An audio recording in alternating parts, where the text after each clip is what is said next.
Hey everybody, welcome to That Expert Show, where you help run the show. I'm Anna Canzano. Thanks so much for being with us today. We've got a great topic lined up. We're talking today about how to get a raise, how to get a promotion.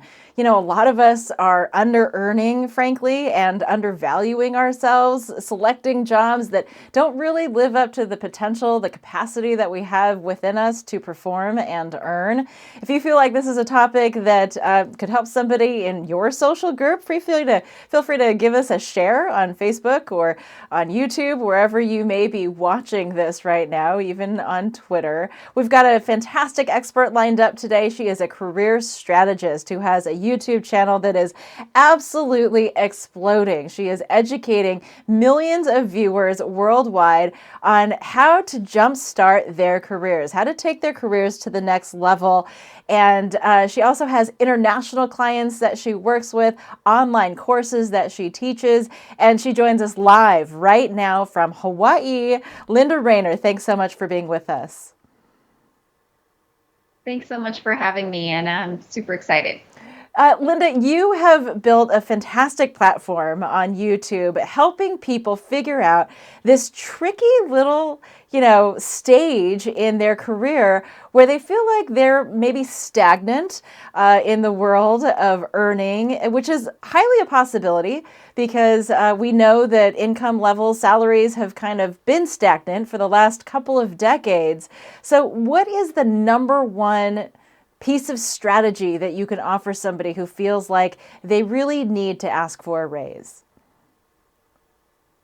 Number one, I think there's a few things that it comes down to, but I really honestly think it starts off with how you view yourself from a personal mindset, emotional perspective, because I think as professionals, it really does depend on what how you see yourself. So what I mean by that is if you feel that you're someone who's capable, who has the abilities, the skills to be able to take yourself to the next level, you know that you deserve those better opportunities, then you're going to make decisions and take actions that are going to get you in that direction. But if there's something holding you back, if there are certain negative beliefs that you have about yourself, about your abilities, about whether you have everything that it takes, that's going to hold you back. And that's what I've seen the most happen. I've seen happen the most often with a lot of professionals is that they are undervalued in the marketplace because they already undervalue themselves to begin with. You know, this conversation with you came about because of a conversation I had with a friend of mine who told me about this group called Under Earners Anonymous. And I was fascinated by the concept that there are people, and there are people that I know in my life who consistently take on jobs that are, for lack of a better term, beneath them. Like they could be doing so much more and producing so much more with the knowledge and the experiences and the capacities and skills that they have. So that very much speaks to the idea that there are a lot of us that don't have an accurate perception of ourselves and need to. So let's say you work on that aspect. What is the next step? So you're in a job right now. Let's say that you are a decent performer. You know, you're not somebody who's slacking off. You're a decently hard worker. A lot of people think that getting a raise comes with just working harder. That's exactly it. So there are two types of workers, I would say, or two types of professionals in the workplace. There are people who I would say are it's a term that actually recruiters used, and I learned this term back when I used to be a headhunter, a recruiter for several years. There are the steady eddies, and then there are the strong performers. So steady eddies, that doesn't necessarily mean that they don't work hard. They do work hard. They do what they need to do on a daily basis to get their job done. They're the ones that tend to always say yes to extra work that needs to be done. People rely on them to get those tasks completed. But the steady eddies tend to stay in the same jobs for longer periods of time than they need to be, and they tend to be passed up for promotions versus the strong performers. So they're working hard as well. They're doing all the things that they need to do to get their jobs done, but at the same time, they're being strategic about where they're at in their careers almost every single day. They're being strategic about the projects that they take on. They're being strategic about the tasks that they say yes to.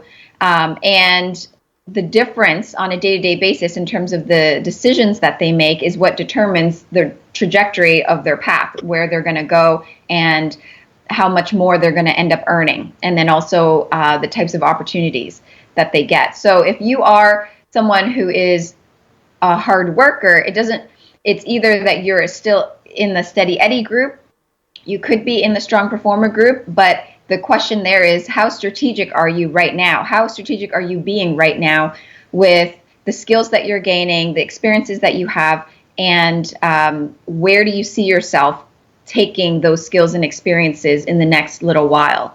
Because if you don't see yourself moving forward with what you have in terms of the skills and knowledge that you've gained, and you see yourself just working day in, day out, then unfortunately that's what's going to happen. You're just going to continue to work day in, day out without having those opportunities available to you. You have to give yourself the opportunities, essentially. You have to make those opportunities happen for yourself. I think a lot of people rely on hoping and praying that a promotion will come, but that's not really how it works. It's not about hoping and praying for it to come. It's about making sure that you grasp it when it does come.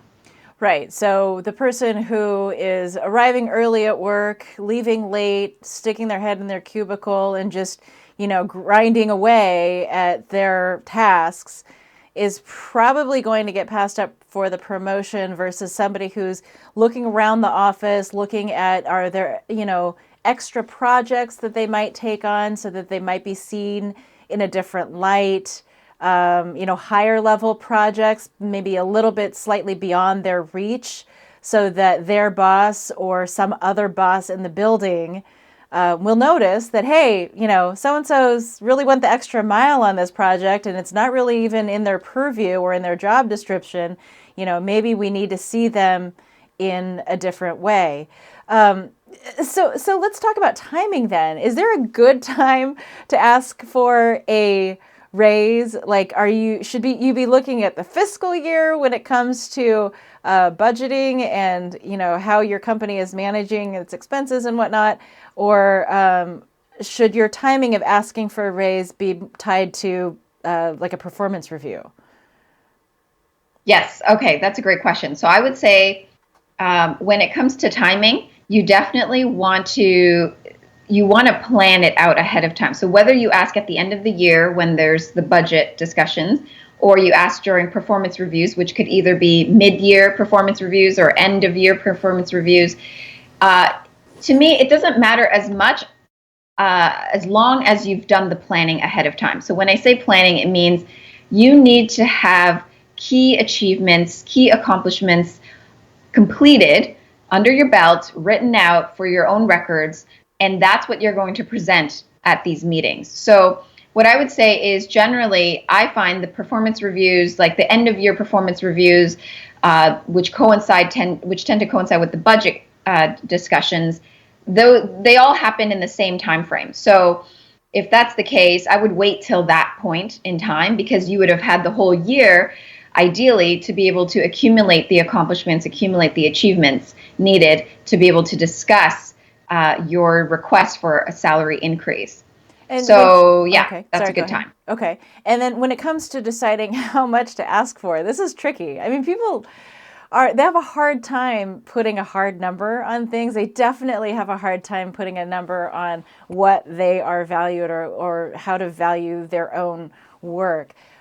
Should you ask for a bump in like a range of amount? Like, should you be like saying, I would really love to have a raise that is between this amount and this amount, or should you just try to figure out a hard number? And how do you figure out what that number is? Okay, great question. So there's a few things that go into it. I mean, I have a whole set of steps that I like to tell people to follow. So like I said, the first thing you're going to do is you're going to understand what your value is in this company, meaning you have to do the work of identifying all those accomplishments, all those achievements that you've done throughout the year, And then from there, you're going to be able to evaluate yourself from a professional level and ask yourself, okay, for someone like me at the level that I'm at, in the industry that I'm at, with the accomplishments that I've achieved, what does that potentially look like in the marketplace? So you do have to step outside your own company from a salary perspective, compensation perspective, and find out how much are other people getting paid when they're, for people who are at my level doing the exact same thing. So the way to do that is to obviously do research. And this is a little bit difficult because, a lot of people try to Google salary ranges online and compensation and things like that. But that is going to change depending on your local market, your city, your state, the country that you live in and work in. That is going to change drastically. And so you can't really rely on necessarily the ranges that you see just based on random articles through Google. What I would do instead is I would discreetly reach out to headhunters, to recruiters, those agencies that work to try to place job candidates into job openings that companies have available. Those are the ones that I would start to develop relationships with by going on their websites, looking at jobs that are similar to the job that you have, and then reaching out to those individual recruiters and asking them about those opportunities and asking them, oh, I'd like to know a little bit more. So I see that you're hiring for this opportunity. It's very similar to what I'm doing now. Can you tell me a little bit more about this role, what they're looking for? And then you can then ask the question, what is the salary that they're looking to pay? Interesting. So that is one technique. That's one technique. Okay. Is there another one you want to talk about? Well, the other one is then to be honest, if you're open to discussing with people you can find who are at your level. Sometimes people are willing to share, and if you are willing to have that discussion with other people to learn what they're making, they don't necessarily have to be in your company, but if you can somehow find other individuals or know or connect with individuals who are at your level in other companies, you start to get bits and pieces here and there of what salary range you should be expecting. Right. And should you offer a range, like if you're asking for a raise, maybe it's tied to a promotion, should you ask for a raise or within a range, or should you just state a hard number? Right. Okay. So with your question, I would always state a hard number, never a range, because I find even when you're getting a new job offer and they ask you, what are your salary expectations? And you say, oh, anywhere between 50 to 60,000, let's just say. The company generally always, you said 50 to 60, so we'll go with 50. They're always going to try to budget as much as they can, and so if I were you, I would always say the number that I want, and I would say or above. So if it's 60, I would say the amount that I'm looking to make next would be 60,000 or above. Okay. And then after you say that, you stay shut, zip your lips. Just give them this still face, blank look, and wait for their response. It's kind of a poker face. So basically, this conversation should not be happening over email, is what you're recommending? Definitely not. This is definitely something you have to do in person. The worst case is to do it over the phone, but really in person is where you're going to, I think, have the most benefit in terms of potentially getting more out of them. And if you are a telecommuter, you try to have that over FaceTime or Skype or Zoom or something like that. Yes, exactly. It's so important to have that face-to-face because I think when you ask over email, it's really easy for them to walk away and then think about what they want to think about versus just being present with you and really taking in your request and feeling your energy and feeling your true intention to just simply request for more, but also that you want to stay with the company, that you want to continue to grow, and you want to continue to contribute all the achievements and accomplishments and that you've already contributed, but you want to contribute more. So you really want to demonstrate all of that, and that can really only happen face to face. Okay, so let's talk about, and those are great points. It's a lot easier to say no to somebody over email than it is, to their face. So that's great advice there. Let's talk about the scenario where, because a lot of people think that the only way you really can get a raise is if your employer feels the threat that you're going to leave. Like if you really are a valued employee and you have a job offer from someone else, there may be the perception out there that that's the only way that you can legitimately ask for more money, is to say, hey, companies A and B are saying they want to lure me away, and hey, what's your best offer? What is your take on that scenario? I think that scenario could actually become a double-edged sword in a sense, meaning, it might work really well. Oh, I got this opportunity. Somebody poached me. They're offering this salary range and they're offering this opportunity. And I've seen that work. That is not something that I would say don't bring up if it does happen to you, if somebody else does approach you and you're realizing, oh my gosh, they're going to be offering me $20,000 more with a better opportunity in a bigger company, I should probably discuss this with my boss. I think you definitely should bring that up, because it most of the time it does work. If the company does value you, they will want to keep you. On the other hand, it has to be a real solid thing. And if it's not, if you're just kind of teasing your boss with, well, I've heard about this and that, and you seem a little bit wishy-washy, and you seem as though all you're doing is just, one foot in, one foot out, and you're not serious about really why you want to have that increase in compensation, it can turn the employer off. It can almost make them feel as though, like, are they just asking, what do they really want? Like, so you really want to be careful about that. I've seen it work where if you do have an offer, like I said, bring it up. But if you don't start threatening them with blind opportunities that aren't there. So instead, I would just go back to focusing more on what your intention is for this company, which hopefully is to continue to stay, to continue to contribute, and to demonstrate to them that you've done so much already and that you just feel that right now you're worth more than what they're currently paying you, and leave it at that. Don't really bring up the idea that there are other opportunities available if you don't really know of any other opportunities that are available. I just wouldn't even go near that. It's only if there really was something, it came out of the blue, absolutely bring it up and hopefully they can do something about it. But if not, then focus more on why you're there, why you want to continue to be there, why you feel you deserve a little bit more, and your intention for wanting to grow with the company and to contribute to the company further. Yeah, so much of this has to do with maybe the relationship that you have with your boss and the language that you use and the attitude that you bring to the table. I mean, nobody likes to be threatened, I suppose, but there is Exactly. A mature and tactful way to approach an employer to say, like, hey, I'm valued, I'm wanted elsewhere. But at the same time, I really value this company and I enjoy working here. What can we do to help me continue to build this company towards success? Something along those lines. I'm curious because I think your story is that you left a job that wasn't necessarily satisfying and you became a recruiter and found a passion in trying to help people get jobs and develop their careers. And now you've launched this whole business that includes teaching online courses. It's fascinating.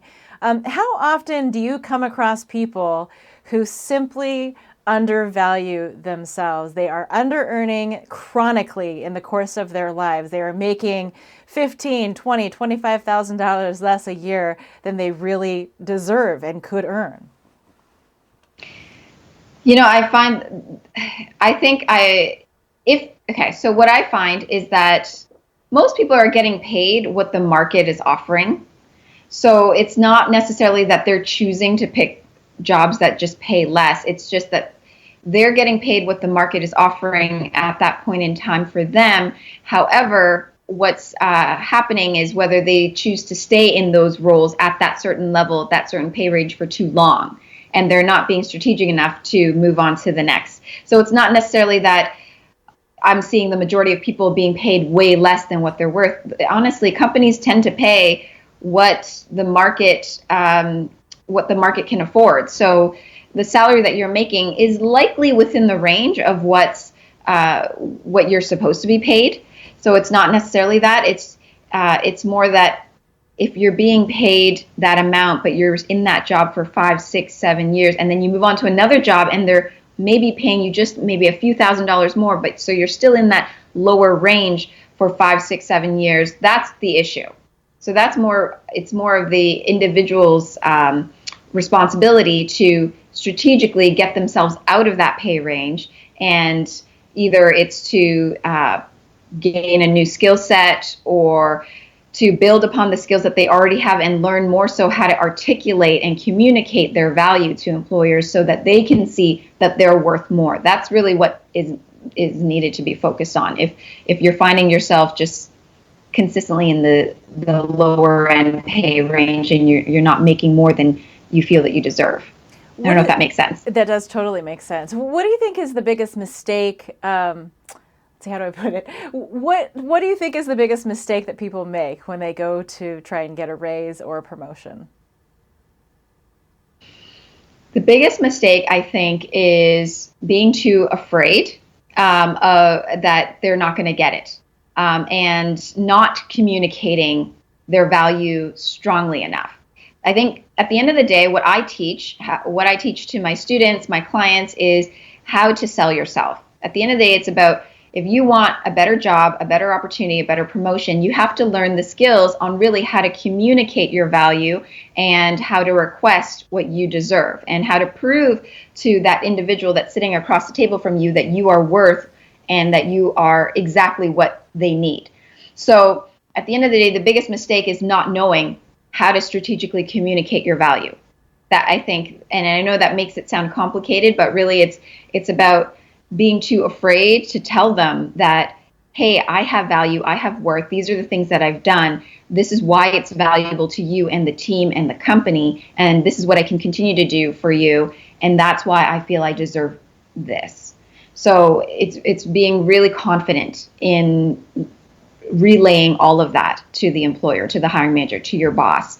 And I think that's the biggest mistake, is people don't prepare. They don't know how. They haven't learned the strategies and techniques on really how to deliver their value, how to communicate their value. And it's not just in that one discussion during the performance review or that year-end review or year-end budget discussion. It's not during that one time. It's throughout the entire year. It's on a daily basis. How do you communicate your worth on a daily basis? How do you show up? How do you present yourself to others? How do you carry yourself? Are you someone that just consistently says yes and just takes on more and more tasks and feels overwhelmed and is just seen as a doer? Or are you someone who's seen an advisor, someone who people come to for guidance, someone who can take on challenging opportunities and can handle difficult situations? Really, it's about how do you carry yourself on a day-to-day basis. So, I mean, your question, I know it sounded simple, but the answer is much more, I would say, deep than just like the one mistake. It's how you carry yourself. So, and that leads to a whole bunch of other things. That's interesting. It raises a couple of questions for me. So how do you, I mean, I think what you're talking about there is like your personal brand within a company. Are you just that person that everybody gives the tasks to that nobody else wants to do because she'll do it because nobody else will and she'll get it done, it'll be fine? Or are you perceived as, you know, a leader and an innovator and like you're saying, somebody that others go to for advice? Something that you mentioned there, though, that I think is interesting is communicating your value, not just at performance review time, but on a daily basis. How do you do that without being, you know, annoying and self-aggrandizing to your boss to be like, hey, look how awesome I am today. And then tomorrow, look how awesome I was again today. Like there's got to be a tactful way to do that.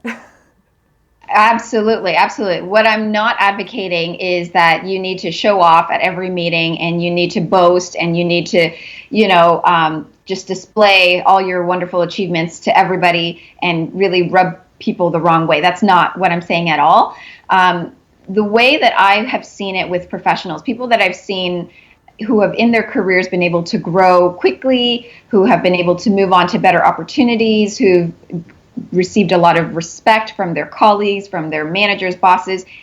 Those are the people who actually they don't do what I just said. Instead, their focus and their intention is always on how can I add value? How can I help the team? Or how can I help you with what you're doing? And generally, when you're saying help you, it doesn't matter if it's the person that's 3 levels below you or the person that's 3 levels above you or the same level as you. It's more so someone has an issue, for example, with a certain task or project, and you have expertise. So you're willing to share that guidance and expertise, not necessarily do the work for them, but you're willing to share and guide and let them know what the right way to go about it would be. But of course, you're not doing it in a pushy way. You're not doing it in a bossy way. It's more so, hey, I have some information that could help you with this. And so what tends to happen is people will respect you more. I mean, it's just the natural law of, I think, reciprocation, where you give, and then